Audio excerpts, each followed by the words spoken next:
రక్షకుడా యేసు ప్రభు స్తోత్రము దేవా, స్వచ్ఛమైన నిత్య ప్రేమ చూపిన దేవా, స్వచ్ఛమైన నిత్య ప్రేమ చూపిన దేవా, రక్షకుడా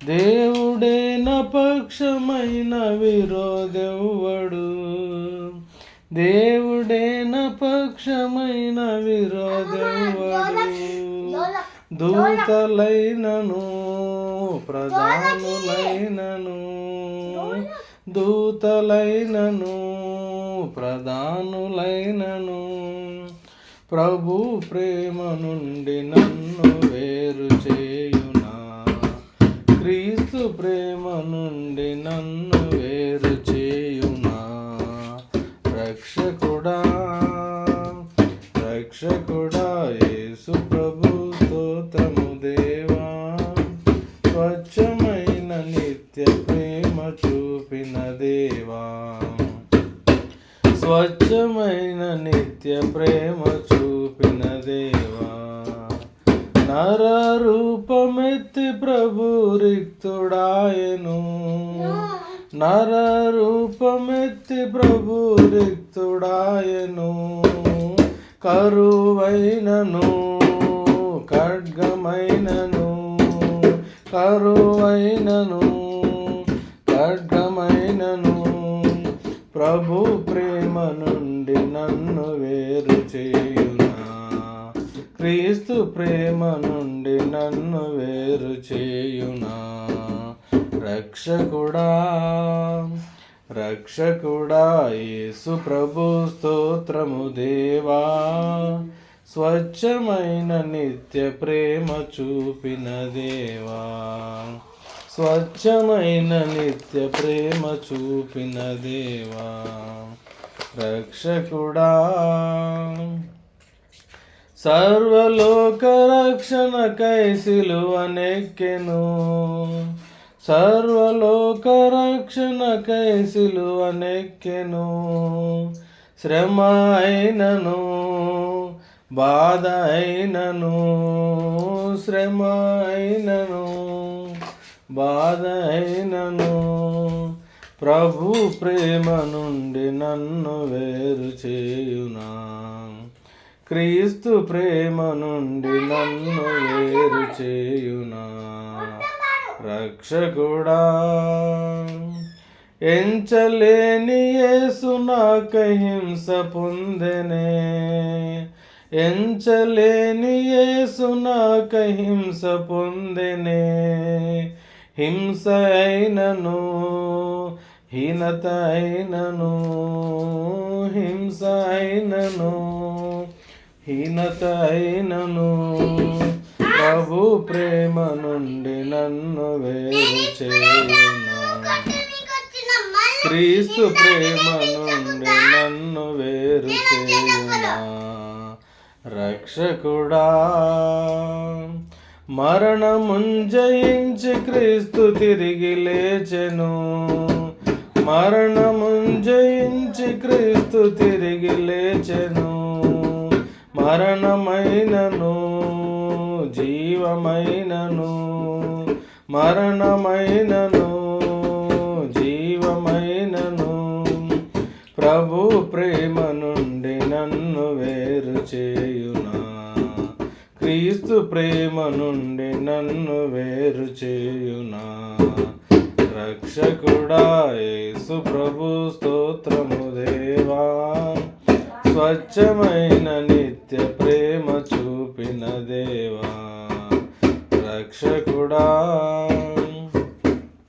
నిత్యుడైన తండ్రితో నన్ను చేర్చెను, నిత్యుడైన తండ్రితో నన్ను చేర్చెను, ఎత్తైనను లోతైనను, ఎత్తైనను లోతైనను, ప్రభు ప్రేమ నుండి నన్ను వేరు చేయునా, క్రీస్తు ప్రేమ నుండి నన్ను వేరు చేయునా, రక్షకుడా రక్షకుడా యేసు ప్రభు స్తోత్రము దేవా, స్వచ్ఛమైన నిత్య ప్రేమ చూపిన దేవా, స్వచ్ఛమైన నిత్య ప్రేమ చూపిన దేవా, ఎన్నడైనా మారని మా యేసుడుండగా, ఎన్నడైనా మారని మా యేసుడుండగా, ఉన్నవైనను రానున్నవైనను, ఉన్నవైనను రానున్నవైనను, ప్రభు ప్రేమ నుండి నన్ను వేరు చేయునా, క్రీస్తు ప్రేమ నుండి నన్ను వేరు చేయునా, రక్షకుడా యేసు ప్రభు స్తోత్రము దేవా, స్వచ్ఛమైన నిత్య ప్రేమ చూపిన దేవా, స్వచ్ఛమైన నిత్య ప్రేమ చూపిన దేవా, రక్షకుడా. హెబ్రీ పత్రిక ఈరోజు హెబ్రీలకు రాసిన గ్రంథము పత్రిక 11వ అధ్యాయం నుంచి మొత్తం అధ్యాయం మార్చి చదువుకుందాం. విశ్వాసమున్నది నిరీక్షింపబడు వాటి యొక్క నిజ స్వరూపమును అదృశ్యమైనవి విన్నవనుటకు రుజువై ఉన్నది.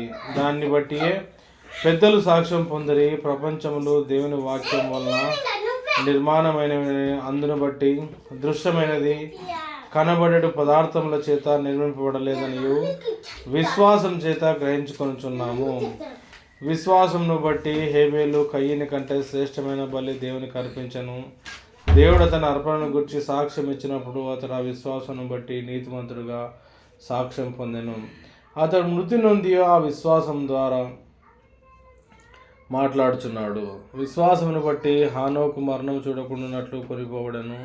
అతడు కొనిపోబడక మునుపు దేవునికి ఇష్టడై ఉండేనని సాక్ష్యం పొందెను. కాగా దేవుడు అతన్ని కొనిపోయాను కనుక అతడు కనబడలేదు. విశ్వాసం లేకుండా దేవునికి ఇష్టడై ఉండట అసాధ్యము. దేవుని వద్దకు వచ్చేవాడు ఆయన ఉన్నాడని, తను వెతుకు వారికి ఫలం దయచేవాడని నమ్మవలను కదా. విశ్వాసమును బట్టి నోహు అది వరకు చూడని సంగతులను గురించి దేవుని చేత హెచ్చరింపబడి భయభక్తులు గలవాడై తన ఇంటివారి రక్షణ కొరకు ఒక ఓడను సిద్ధం చేశాను. అందువల్ల అతడు లోకం మీద నేరస్థాపన చేసి విశ్వాసమును బట్టి కలుగు నీతికి వారసుడాయను. అబ్రహాము పిలువబడినప్పుడు విశ్వాసమును బట్టి ఆ పిలుపునకు లోబడి తన స్వాస్థ్యంగా పొందిన ఉన్న ప్రదేశమునకు బయలువెళ్ళను, మరియు ఎక్కడికి వెళ్ళవలను అది ఎరగక బయలువెళ్ళను. విశ్వాసమును బట్టి అతడును అతనితో ఆ వాగ్దానములకు సమాన వారసులైన ఇస్సాకు, యాకోబు అని వారును గుడారంలో నివసించుచు అన్యుల దేశంలో ఉన్నట్టుగా వాగ్దాత దేశంలో పరవాసులైరి. ఏలైనగా దేవుడు దేనికి శిల్పి నిర్మాణకుడై ఉన్నాడో పునాదులు గల ఆ పట్టణం కొరకు అబ్రహాం ఎదురు చూచుండెను. విశ్వాసమును బట్టి శారాయు వాగ్దానం చేసిన వాడు నమ్మదగిన వాడిని ఎంచుకొనెను గనుక తాను వయసు గతించినదనను గర్భం ధరించుటకు శక్తి పొందెను. అందుచేత మృత తుల్యుడైన ఆ యుగని నుండి సంఖ్యకు ఆకాశ నక్షత్రములను సముద్ర తీరమందరి లెక్కింప శక్యము కానీ ఇసుక వలెను సంతానం కలిగెను. వీరందరూ ఆ వాగ్దానముల ఫలమును అనుభవింపకపోయినను దూరం నుండి చూచి వందనం చేసి తాము భూమి మీద పరదేశులను యాత్రికులమై ఉన్నామని ఒప్పుకొని విశ్వాసం గలవారై మృతినందిరి. ఇలాగూ చెప్పువారు తమ స్వదేశంను వెతుకుచున్నామని విశదపరుచున్నారు కారా. వారు ఏ దేశం నుండి వచ్చిరో ఆ దేశం జ్ఞాపకం ముందుంచుకున్న ఎడల మరలా వెళ్ళుటకు వారికి వీలు కలిగి ఉండును. అయితే వారు మరి శ్రేష్ఠ దేశంను అనగా పరలోక సంబంధమైన దేశంను కోరుచున్నారు. అందుచేత తాను వారి దేవుడిని అనిపించుకుంటకు దేవుడు వారి గురించి సిగ్గుపడడు. ఏలైనగా ఆయన వారి కొరకు ఒక పట్టణం సిద్ధపరుచున్నాడు. అబ్రహాం శోధింపబడి విశ్వాసం బట్టి ఇస్సాకును బలిగా అర్పించను. ఎవడు ఆ వాగ్దానం సంతోషంగా అంగీకరించను, ఇస్సాకు వలన నీ సంతానం అనబడును అని ఎవరితో చెప్పబడను. ఆ అబ్రహాము మృతులను సైతం లేపుటకు దేవుడు శక్తిమంతుడని ఎంచిన వాడే తన ఏకకుమారుని అర్పించి ఉపమాన రూపంగా అతని మృతుల నుండి మరలా పొందెను. విశ్వాసమును బట్టి ఇస్సాకు జరగబో సంగతుల విషయమై యాకోబును ఏశావును ఆశీర్వదించెను. విశ్వాసమును బట్టి యాకోబు అవసాన కాలమందు యోసేపు కుమారులు ఒక్కొక్కరిని ఆచరించి తన చేతి కర్ర మొదల మీద అనుకొని దేవునికి నమస్కారం చేసెను. యోసేపు తనకు అవసాన కాలము సమీపించినప్పుడు విశ్వాసమును బట్టి ఇశ్రాయేలు కుమారుల నిర్గమమును గూర్చి ప్రశంసించి తన శల్యములను గూర్చి వారికి ఆజ్ఞాపించను. మోషే పుట్టినప్పుడు అతని తల్లిదండ్రులు ఆ శిశువు సుందరుడైన చూచి విశ్వాసమును బట్టి రాజాజ్ఞకు భయపడక 3 మాసములని దాచిపెట్టిరి. మోషే పెద్దవాడైనప్పుడు విశ్వాసమును బట్టి ఐగుప్తు ధనం కంటే క్రీస్తు విషయాన్ని నింద గొప్ప భాగ్యమని ఎంచుకొని అల్పకాలము పాప భోగం అనుభవించడం కంటే దేవుని ప్రజలతో శ్రమ అనుభవించడం మేలని యోచించి ఫరో కుమార్తె యొక్క కుమారుడు అనిపించుకుంటూ ఒప్పుకొనలేదు. ఏలనగా అతడు ప్రతిఫలంగా కలగబో బహుమానమందు దృష్టి ఉంచెను. విశ్వాసమును బట్టి అతడు అదృష్టుడు అయిన వాడిని చూచినట్లుగా స్థిరబుద్ధి గలవాడై రాజాగ్రహమునకు భయపడగా ఐగుప్తులకు విడిచిపోయాను. తొలిచూలు పిల్లలను నాశనం చేయవాడు ఇశ్రాయేలును ముట్టకుండా నిమిత్తం అతని విశ్వాసాన్ని బట్టి పస్కాను రక్త ప్రోక్షణ ఆచారమును ఆచరించను. విశ్వాసాన్ని బట్టి వారు పొడి నేల మీద నడిచినట్లు ఎర్ర సముద్రంలో పడి నడిచిపోయి ఐగుప్తులు అలాగూ చేజూచి మునిగిపోయి. విశ్వాసమును బట్టి 7 దినాల వరకు ప్రదక్షిణ చేయబడిన తర్వాత ఎరికో గోడలు కూలెను. విశ్వాసమును బట్టి రాహాబుని వేశ్య వేగుల వారిని సమాధానంగా చేర్చుకునినందున అవిధేయులతో పాటు నశింపకపోయాను. ఇకను ఏమి చెప్పుదును? గిద్యోను, బారాకు, సంసోను, యెఫ్తా, దావీదు, సమూయేలును వారిని గురించి ప్రవక్తలు వేచురుగా సమయం చాలదు. వారు విశ్వాసం ద్వారా రాజ్యములను జయించిరి, నీతి కార్యములను జరిగించిరి, వాగ్దానములను పొందిరి, సింహముల నోళ్లను మూసిరి, అగ్నిబలమును చల్లార్చిరి, ఖడ్గదారులను తప్పించుకుని బలహీనులుగా ఉండి బలపరిచిరి, యుద్ధంలో పరాక్రమశాలులైరి, అన్యుల సేనలను పారదోలిరి. స్త్రీలు మృతులైన తమ వారిని పునరుద్ధానం వలన మరలా పొందిరి. కొందరైతే మరీ శ్రేష్టంగా పునరుద్ధానము పొందగోరి విడుదల పొందనులక యాతన పెట్టబడిరి. మరికొందరు తిరస్కారములను, కొరడా దెబ్బలను, మరి బంధకములను, ఖైదును అనుభవించిరి. రాళ్లతో కొట్టబడిరి, రంపములతో కోయబడిరి, శోధింపబడిరి, ఖడ్గంతో చంపబడిరి. గొర్రె చర్మములను, మేక చర్మములను వేసుకొని దరిద్రులై ఉండి శ్రమపడి హింస పొందుచు అడవుల్లోనూ, కొండల మీదను, గుహలలోను, సొరంగములలోనూ తిరుగులాడుచు సంచరించిరి. అట్టి వారికి ఈ లోకము యోగ్యమైనది కాదు. వీరందరూ తమ విశ్వాసం ద్వారా సాక్ష్యం పొందిన వారైనను మనం లేకుండా సంపూర్ణులు కాకుండా నిమిత్తము దేవుడు మన కొరకు మరి శ్రేష్టమైన దాన్ని ముందుగా సిద్ధపరిచిన కనుక వీరు వాగ్దానం అనుభవింపగా లేదు. ఇక్కడ మనం చూస్తున్నట్లయితే విశ్వాసాల వీరుల పట్టిక అంటాము. హెబ్రీయులు రాసిన 11వ అధ్యాయంలో మొదటిగా ఇక్కడున్న మనుషుల్ని మనం చూస్తే దేవునికి సంబంధించిన వ్యక్తుల్లో 4వ వచనంలో హేబేలు మొదటి వ్యక్తి ఇక్కడ హేబేలుగా చూస్తున్నాం. తర్వాత హేబేలు అతని అర్పణని దేవుడు అంగీకరించాడు. 2వ వ్యక్తిగా మనం ఇక్కడ హనోకును చూస్తున్నాం. హనోకు దేవునితో కూడా నడిచినవాడు, దేవునితో కొనుక్కోబడ్డాడు. తర్వాత 3వ వ్యక్తిగా మనం చూస్తున్నట్లయితే నోవహు కూడా దేవునితో కూడా నడిచినవాడు. తర్వాత 4వ వ్యక్తిగా అబ్రహామును చూస్తున్నాము. నెక్స్ట్ 5వ వ్యక్తిగా మనము అబ్రహాం అయిపోయిన తర్వాత అబ్రహాం కుమారుడైన ఇస్సాకును, యాకోబును కూడా మనం ఇక్కడ చూస్తున్నాం. కాబట్టి 6 అయిపోయినారు. తర్వాత విశ్వాసాన్ని బట్టి షారా గురించి కూడా ఇక్కడ మనం చూస్తున్నాం. 7వ వ్యక్తిగా షారా ఇక్కడ ఉంది, ఒక స్త్రీ అనుకోవచ్చు. తర్వాత వీరందరూ ఆ వాగ్దాన ఫలం అనుభవించినారు. కాబట్టి 7 వ్యక్తులు ఇక్కడ మనం చూసాము. అబ్రహాము గురించి కూడా రాయబడింది.